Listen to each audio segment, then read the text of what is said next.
not admitted without parents or guardian.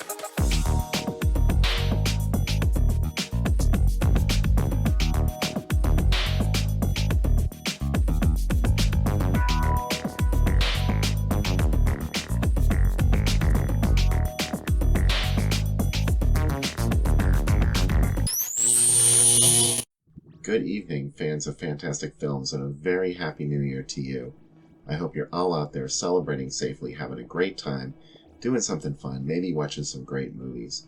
I want to thank each and every one of you that follows our weekly webcast, the Drive-In Asylum double feature. We're currently on hiatus. We're already missing you.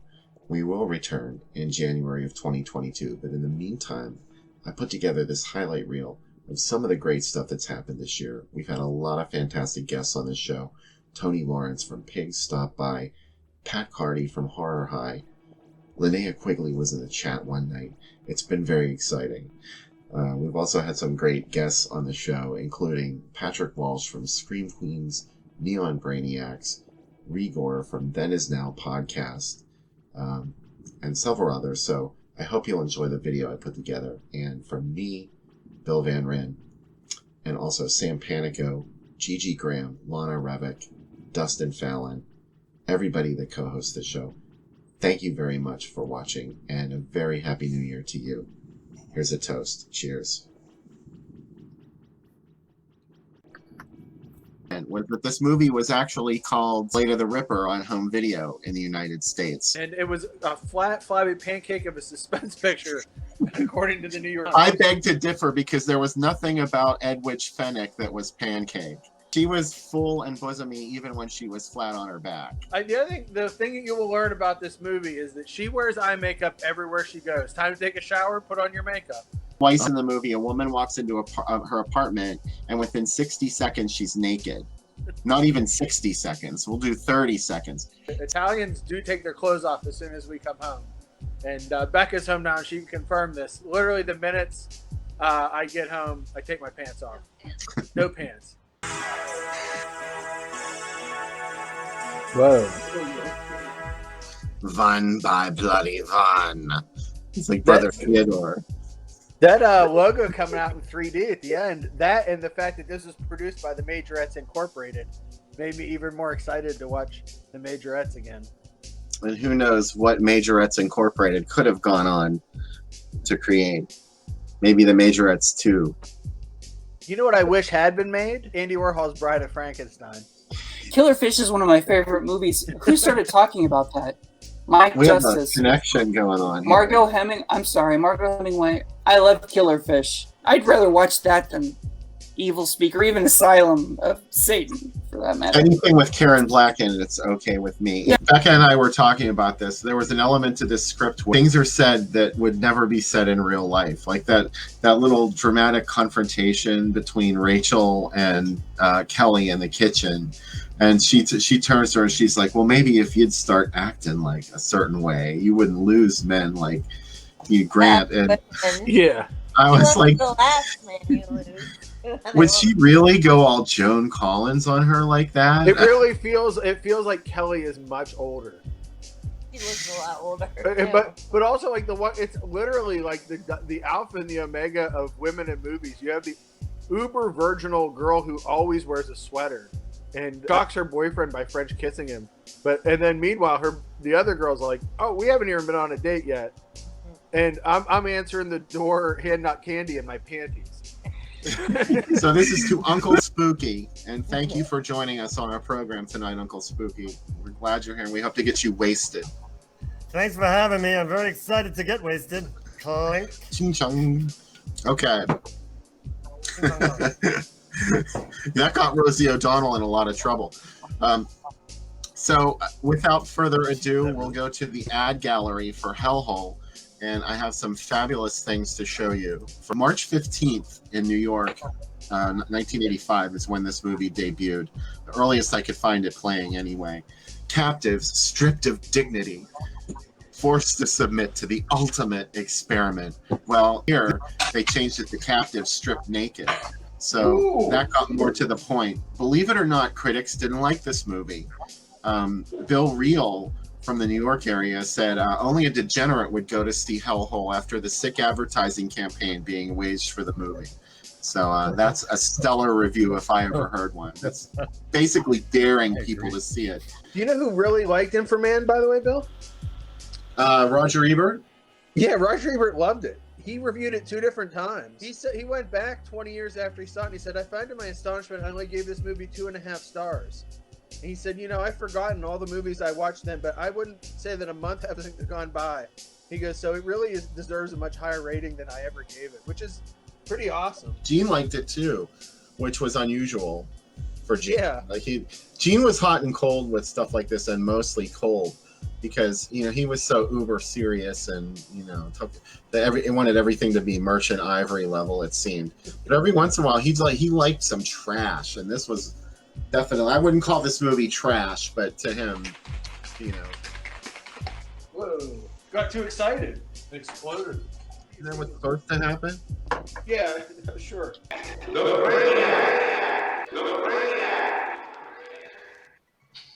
Good evening, fans of fantastic films, and welcome once again to the Drive-In Asylum double feature. Do not attempt to adjust your monitor. This is the Night of Black and White Fright. And I'm Bill Van Ryn from Fanzine Drive-In Asylum. And in the other 2 boxes is Uncle Spooky at the top. And down below is Dustin Fallon. This is totally backwards and it's not working. Oh, sorry. Like Brady Bunch. I'm glad you were doing it, not me. So how are you guys? Did good. Very excited to see 2 movies I've never seen before. That's right.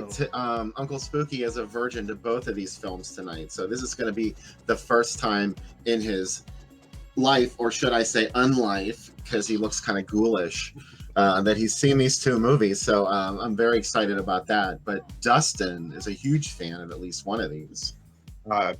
Well, both, but yeah, one more so than the other.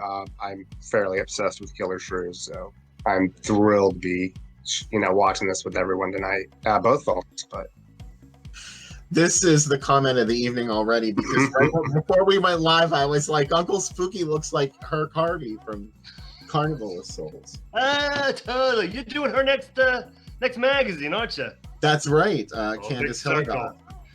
I really dug, if you see 1990 The Bronx Warriors, there's a scene, one of the 2, I think the first one, where it's the one scene they shot in New York, where you see all the gangs lining up to fight, and there's just a kid playing drums in the foreground, and it was really, some kid was just playing drums in the middle of nowhere in New York, and they luckily, Enzo Castellari captured that. And these gangs are coming to fight, and there's this kid just playing drums like crazy. Just one snare, just beating the fuck out of it. It's amazing. Nora, I hope you like next week's movies better. I also hope that you take in the world of Italian post-apocalyptic cinema and open your heart to Joe D'Amato at some point in his magical scumbag movies. And the child. You have to open your heart to the child. Yeah, to the child. Yeah. Our special guest host this evening is Lana Revick, and it looks like Taz the Yorkie. Yeah, he was. Also. Hi, say hi. He was being chill a minute ago, but now he's like, I don't want to be a part of this. It finally took too long. Yeah. He'll come back. I agree with Mike Justice. That really does feel like a Crown International movie. More than any other movie. Thanks for suggesting it, Lana Revick. I did watch it, although I know we were talking throughout the whole thing, and That's okay. I probably didn't get the full effect of Satan's Cheerleaders for the first time. Well, this is a movie I recommend people watch over and over and over again. Did you notice how nice the Dean Cundy cinematography was, even on a low budget like that? It's a great looking movie. Mm-hmm. I think Deborah Hill, I forget now because I've been drinking, I think she was the script supervisor or something. But there's a great cast photo where it's got everybody in it and she's in it. I used to watch the bonus features of the stuff that she did on there, and I was like, wow, she sounds like she smoked a whole bunch of cigarettes, and she passed away too soon. Yeah, that's like Suzanne Plachette. Oh. Yeah. Who was a real hottie. I was rewatching The Birds, and I'm like, my God, she's really hot. I don't know what was wrong with that, the guy who didn't want her. What the hell was his name? Rod Mitch. Taylor? Yeah, Mitch. Rod Taylor. But I thought Suzanne Plachette was really hot, so I didn't understand what his issue was. She is super hot, lesbian vibing with Tippi Hedren. Yeah, I mean, Tippy's gorgeous too, and I met her, and she was really nice.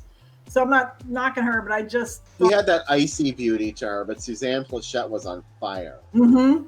And she sacrificed her life to save those kids. Yeah. Veronica Cartwright. Mm-hmm. So she could be an alien and die.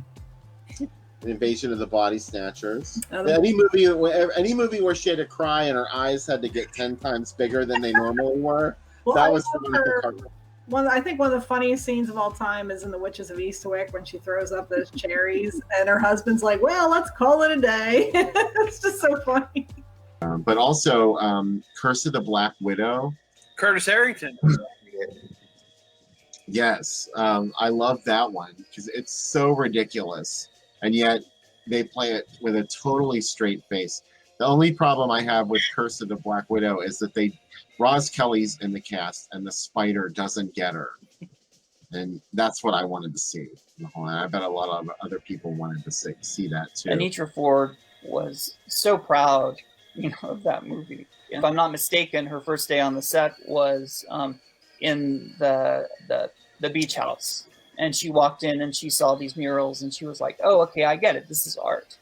These people they're artists and they're making art." She also very kindly appeared in issue number 9 of Drive-In Asylum, and Bradley, you were the one that did that interview with her. I interviewed a lot of the players for a Fangoria retrospective several years ago. I'm still thinking about, I love the idea that people can come to this movie. Now they come to it as it's an artier movie, but people came to it as it's a sequel to Dawn of the Dead, maybe, or you thought, hey, it's a sequel to Who Could Kill a Child, maybe. It's interesting the different places that brought people to this movie and started their journey with it. This is the Drive-In Asylum double feature that you're watching, and in the lower right box, where there used to be a person, there once sat Sam Panico. And since the other two guys are with us, I will introduce our special guests for the evening. They are podcasters, filmmakers, musicians, you name it, they've done it. Maybe some things they don't want to admit to.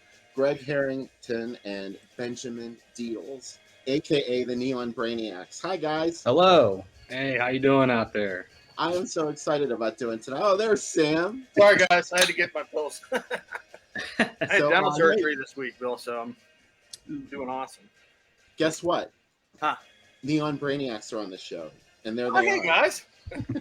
That's who these two guys are up here. Oh yeah, that's right. Well, do you see what Nora said about the coveralls? About Not only did she make it out of the house with the coveralls, but then later on she presented them to the boyfriend as like, look at this present I made you. It's like she took credit for dead people's work.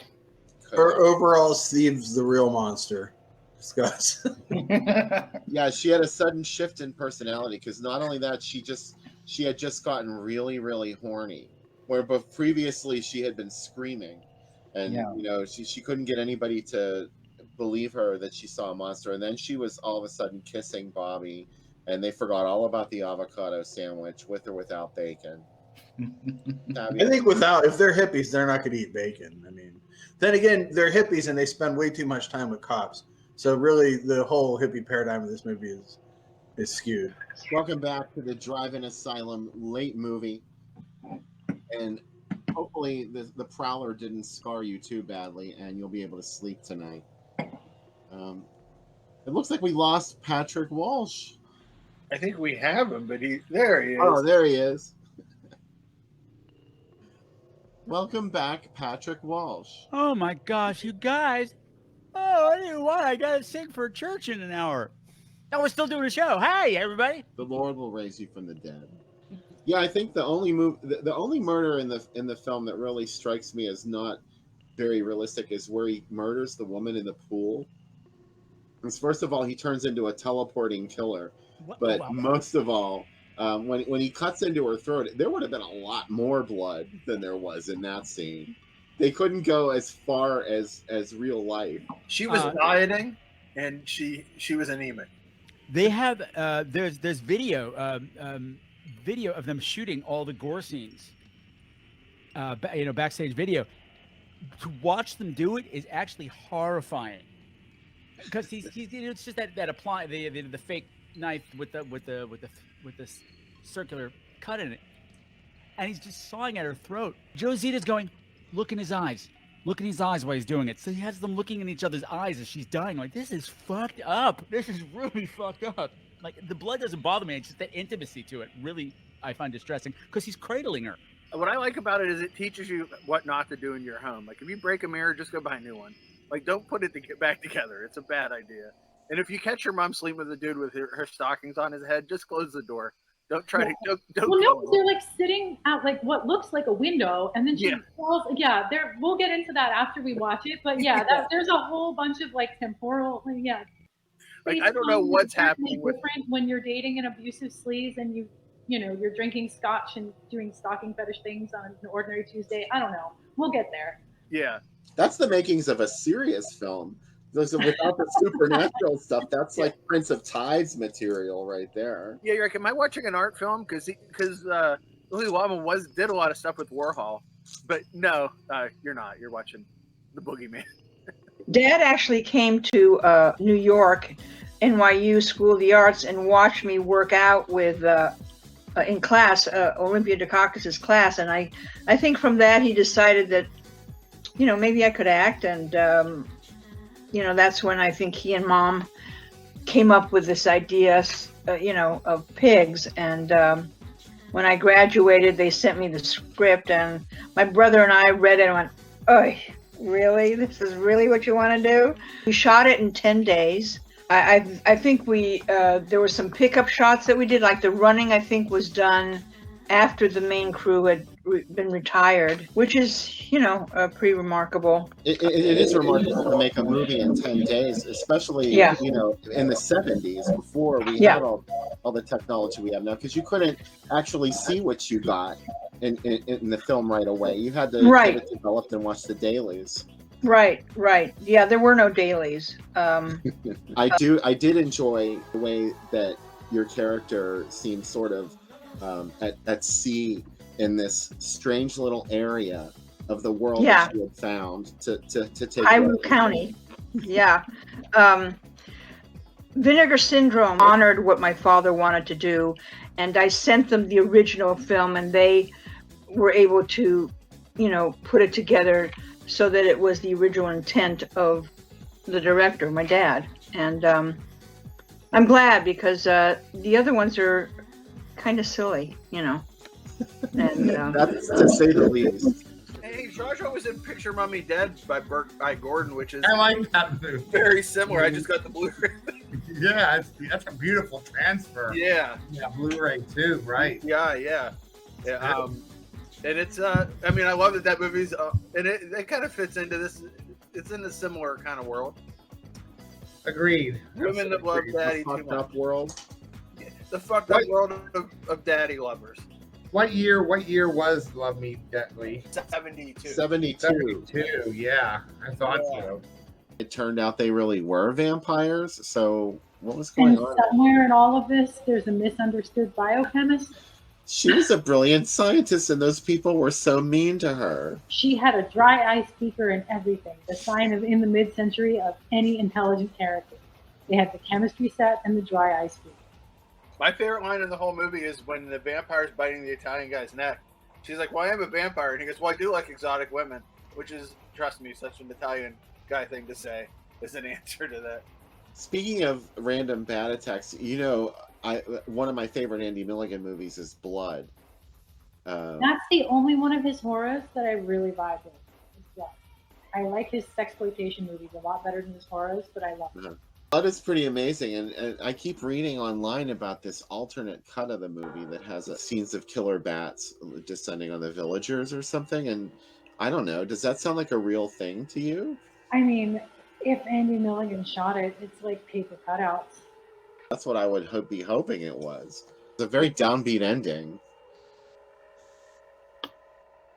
Well, that was my cue, wasn't it? The first time I saw this, I'm not sure I expected Vernon to actually die. I thought maybe like there would be some kind of salvation for him, but no, it was not to be. No, I wanted them to have Vernon go back to being Vernon right at that ending shot. I wanted it to be just, I thought it would have a little bit more empathy from the viewers. if they saw that he was, even though he had been a monster, he was still just a boy. But I got voted down. We probably just didn't have time. Anyway, it was, I was just reading Sean Midas. He was talking about the Vinegar Syndrome leak. I actually did the commentary and also did a little like 20-minute talk about the film on their version of it. But for one reason or another, they never released it. However much vodka you want to use, probably about an ounce. But if you're a little more daring, make it a double pour if you like. Yeah, 1 ounce, you're not going to taste it. And here you have it, Vernon Perfect. Potion. Oh boy, I don't have that final ingredient. That's a good ingredient. I like that. I don't have the final ingredient, but I have the potion right here. Don't transform, because we're going to need to talk some more after the movie's over. So cheers to everybody, and cheers to you, Pat Carty. Thanks so much for joining us this evening. I'm having a lot of fun. So thank you. Cheers to everyone.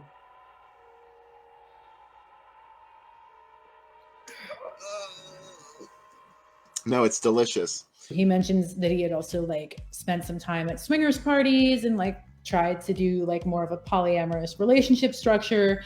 And a lot of the petty jealousies and a lot of the resentments that come up in the course of the film feel very authentic. Yeah. These are not people that are necessarily having sex for the pleasure of it. They're having sex for chess master kind of reasons. It kind of all goes bad for them because of that. But one of the reasons I really, really love this film is, unlike a lot of movies with a ton of sex in it, it doesn't ever feel like it wanted to be porn. And unlike a lot of, especially genre films, it's not particularly punishing its protagonist for wanting to do kinky shit. It's punishing them for being dishonest, amoral assholes about it. And that's a refreshing change. Yeah, Jason to me is the villain of this movie. Really, because we talked about while we were watching it. It's like the brother and sister, they kill people, right? But well, that occurred to me while we were watching the movie, because it seems like the people that go to the black room, that would require a great deal of trust. Maybe the way the movie is saying you should think about these things is if these people would let you come to their house and screw in one of their rooms, there has to be some ulterior motive for it. It's very cynical. It is a very cynical film. It's not $200 a month isn't a lot of money to get a room to do whatever you want in the Hollywood Hills. Those houses are expensive. If the Sentinel's apartment only costs $400 a month to rent, the black room. This is the book. I'm so mad about that. This is the book that we need to write. It's just floor plans of famous places. In Rosemary's Baby, how much does she spend on their apartment's so cheap? And it's gigantic. It's so big. Yeah, it's absolutely gorgeous. Yeah. I know an entire building of devil worshippers made it that cheap. They've got inside tracks. You know that there's a couple of real estate agents in that group. It's just it's all about the realtors. Yeah. Because a lot of times I feel like with movies like this, they can be very slow at the beginning and not really grab you, and then they can really take a huge twist towards the middle, towards the end. That's our jam. Yeah. Slow. Well, Sam, how would you describe my taste in films? Movies where nothing happens till the last 10 minutes. Yeah. Right. But I like them too, though. They're very much if you like Doom, you like these kind of movies because it's just the same riff over and over again, and you just wait for the riff. It's like seeing Sleep, and it's sooner or later they're going to change a chord. I mean, look at Karloff, all the stuff he's been in. He's never once turned in a bad performance. Or Sarah said that he was asked that, are you afraid of being typecast? And he's like, no. He's like, I'm getting paid to do what I love, and if it happens to be in one particular genre, so be it. I love it, and I'm getting paid, and give it my 100%. Did you see who's in the chat? Linnea Quigley. Oh, hey, Linnea Quigley. It's nice to see you. We were really happy that your character survives this movie, because the first time we all watched it, we thought she died. So yeah, we were all confused on that point. And I also am a huge fan of your role in Don't Go Near the Park, which I consider this film to be a spiritual sequel to. I'd like to know what year this film was shot, Linnea. It looked like it was shot in 1979. about, but it wasn't released officially until 1982. So we were wondering. Oh, so yes, this was around 1979 and just got held for quite a while. We thought so because of the language. Everyone referred to their significant other as their old man. Also, hitchhiking is a major plot point, which starts to get less and less common once you get past the 70s. I thought I'd get to do a lot of hitchhiking as a kid growing up on 70s TV, and by the time I was 8, it was already gone. So perhaps best for me. Thank you for dropping by, Linda. Yeah, thank you. Yes, thank you for dropping by to see us. Wow, how exciting is that? I know. See, you never know what can happen on this show. And it's not even the third segment, guys. So imagine how much fun that's going to be. I had the drive-in and I had television, and television is where I saw a lot of this stuff. All the biggies: Halloween, Phantasm, The Fog, all of the Universal monster movies, and Horror of Dracula with Christopher Lee, Horror Express, Lisa and the Devil, Let's Scare Jessica to Death, Don't Look in the Basement. Like, these movies shaped my life, basically, and I encountered them all on television first. So it's kind of I'm very envious of people who actually got to go see these in the drive-in, and that's where they first experienced them. But the show and the magazine, they're not really about drive-ins. This is about a certain kind of fandom. I see it vanishing from modern culture in general, especially the experience of discovering movies in the newspaper. It doesn't happen that way anymore. The spirit of Drive-In Asylum and the zine and the program that Sam and I do, it's all about our experiences of these movies, which sometimes didn't even really have anything to do with watching the movies themselves. You followed the ad campaign in the newspaper. If you couldn't get a parent to take you to see it theatrically because it was rated R, but you were still obsessed with those ads. I cut ads out and would keep them. I had a little folder of my favorites. Isn't that awesome? Yeah, and I also kept the offensive list from the Pittsburgh Catholic, where it was these were the morally offensive list from 1981 is legitimately some of the best movies of all time. It's like not the best movies of all time. The movies that I love, like Amityville 2 is like #1 on the list, and it's like no Catholic should see this movie. I really love that all you folks come and hang out with us and watch these movies because, it's not about Sam and I. It's about this sense of community that we have around these films. And that's what's important because I would hate to see, for lack of a better term, cheap, low budget exploitation and horror movies vanish. And, hopefully they won't. With all these companies like Vinegar Syndrome, Severin, doing marvelous jobs, Code Red. I mean, they've rescued so many of these films from what could have been oblivion. Something Weird kept it going in the 90s. That's where we're coming from with this. And so that's what we want to keep going, and we want to keep passing that along. And as long as we can, assemble together, celebrate it, cultivate it, that's what's important, I think. Yeah. There's my editorial for the week. No, I was thinking about that this week because I still love the Discovery event, and I always worry, will I run out of movies? Do you know what I mean? Like, will I run out of like new things? So Never. There's always like another stone to turn over, and you're like, oh wow, like this is another crazy movie, right? Like